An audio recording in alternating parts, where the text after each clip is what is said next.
Hello and back to YouTube channel physio Shiksha. आज हम लोग बात करने वाले हैं शोल्डर पेन के बारे में। आप लोगों ने सुना होगा शोल्डर पेन बहुत ही ज़्यादा कॉमन हो जाता है वहाँ पे जो लोग स्पोर्ट्स खेलते हैं या फिर जो लोग ज़्यादा हैवी लोड्स उठाते हैं किसी मशीन फैक्ट्रीज के अंदर या फिर सीमेंट फैक्ट्रीज के अंदर, या वो लोग जो लोग गलत तरीके से सोते हैं उनके अंदर शोल्डर पेन का पेन ज़्यादा जल्दी आता है, या फिर वो लोग जिनके अंदर न्यूट्रिशन की कमी है वो लोग भी यहाँ पे शोल्डर पेन की वजह से बहुत ज़्यादा परेशान होते हैं।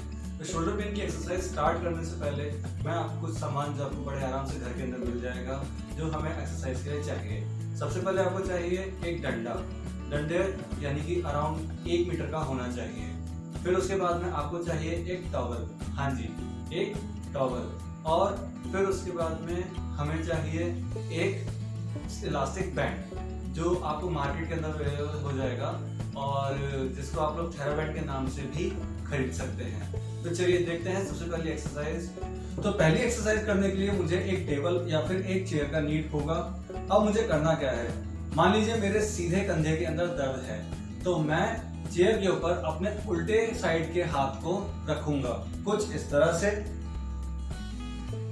फिर उसके बाद में मुझे करना क्या है, मैं एक कदम पीछे हट जाऊंगा। फिर उसके बाद में मैं आगे की तरफ झुकूंगा। अब जब मैं आगे झुक रहा हूं तब मेरा जो सीधा वाला हाथ है वो नीचे एकदम सीधा लटक रहा है। अब मुझे इस हाथ को बिल्कुल ढीला छोड़ना है, लेकिन एक चीज का ध्यान रखना है कि मैं जब इस हाथ से मूवमेंट करूंगा तब मुझे अपनी कोहनी नहीं मोड़नी है। अब मुझे करना क्या है, तो सबसे पहला मूवमेंट जो मैं यहाँ पे करने वाला हूँ वो है पेंडुलर मूवमेंट। उसके लिए मुझे अपने हाथ को धीरे धीरे आगे और पीछे की तरफ स्विंग करना है कुछ इस तरह।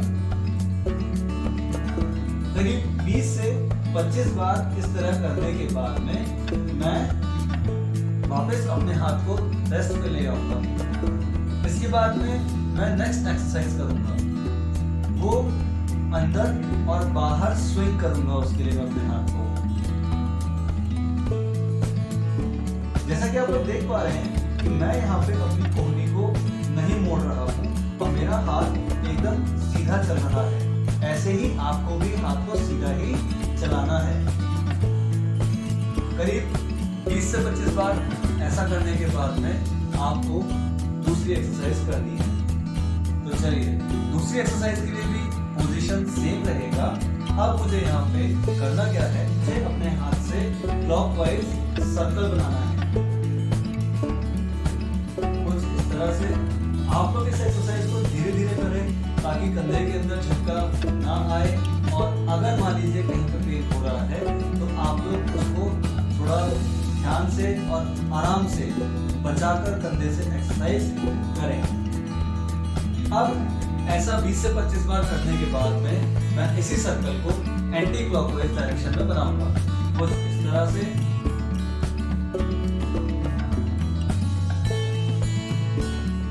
चलिए ये तो हो गया हमारे कुछ पेंडुलर मूवमेंट्स। इसके बाद में जो नेक्स्ट एक्सरसाइज है उसके लिए मुझे एक दीवार के पास में खड़ा होना पड़ेगा। तो इस एक्सरसाइज को करने के लिए मुझे एक दीवार की तरफ फेस करके खड़ा होना है।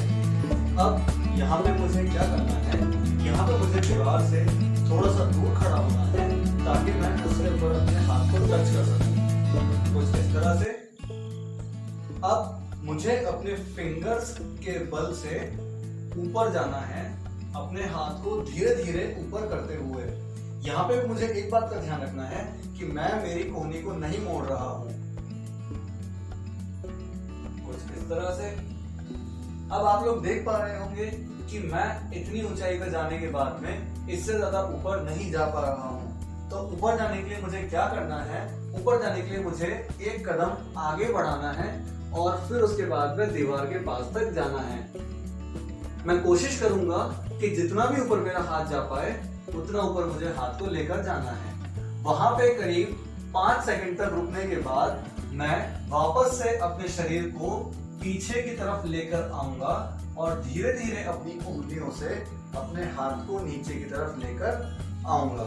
यहाँ पे बहुत लोग क्या गलती करते हैं, वो लोग डायरेक्टली इस हाइट से अचानक से ही अपने हाथ को नीचे की तरफ और इस तरह से कोहनी मोड़कर ले आते हैं। तो आपको ध्यान रखना है, जैसे कि मैंने आपको करके बताया, कि आपको इस हाइट से भी धीरे धीरे अपनी उंगलियों के बल से ही नीचे आना है और आपका कोहनी मुड़ना नहीं चाहिए। कुछ इस तरह से। इस एक्सरसाइज को आप करीब 10 से 15 बार रिपीट करेंगे। अब इसके बाद में मैं एक दूसरी एक्सरसाइज करने जा रहा हूं। उसको मैं अपने दूसरे साइड के हाथ से आपको डेमोन्स्ट्रेट करने वाला हूं। मान लीजिए मुझे मेरे लेफ्ट साइड में दर्द है, तो मुझे लेफ्ट साइड दीवार की तरफ करके खड़ा होना है। अब मैं यहाँ पे करने के वाला हूँ, मैं हाथ से दीवार को टच करूंगा और अपने फिंगर्स के थ्रू अपने हाथ को ऊपर की तरफ लेकर जाऊंगा। अब जैसा आप लोग देख पा रहे हैं कि मैं एक हाइट तक जाने के बाद में और ज्यादा ऊपर नहीं जा सकता, तो यहाँ पर भी मुझे अपने पैर को दीवार के पास में रखना है और अपने हाथ को जितना भी ऊपर जा सकता है उतना ऊपर लेकर जाना है। अब यहाँ पर 5 सेकंड रुकने के बाद मैं वापस से अपने शरीर को दीवार से थोड़ा सा दूर करूंगा और फिर अपने हाथ को नीचे की तरफ लेकर आऊंगा। यहाँ पे भी आप लोग देख पा रहे होंगे कि मैंने यहाँ पर भी कोई जल्दबाजी नहीं करी है और साथ ही साथ मेरा जो कोहनी है वो भी एकदम सीधा है।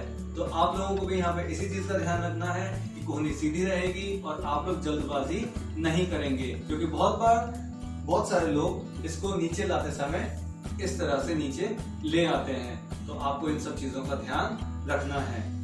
अब बात करते हैं नेक्स्ट एक्सरसाइज के बारे में। नेक्स्ट एक्सरसाइज करने के लिए आपको अपने दोनों हाथों को सिर के पीछे रखना है। अब सिर के पीछे रखने के लिए आपको हाथों को क्रॉस करना है। क्रॉस करने का इसलिए बोल रहा हूँ क्योंकि क्रॉस करने से आपका जो फोर्स है वो मिडिल और सेंटर में आता है, इसलिए आपको सिर के पीछे हाथों को क्रॉस करना है कुछ इस तरह से। अब करना क्या है, आपको दोनों कोहनियों को आगे की तरफ लेकर आना है और जितना भी पास कोहनियां आगे की तरफ आ सकती हैं उतना पास लेकर आना है। फिर जितना भी ये दूर जा सकते हैं उतना ज्यादा दूर इसको करना है।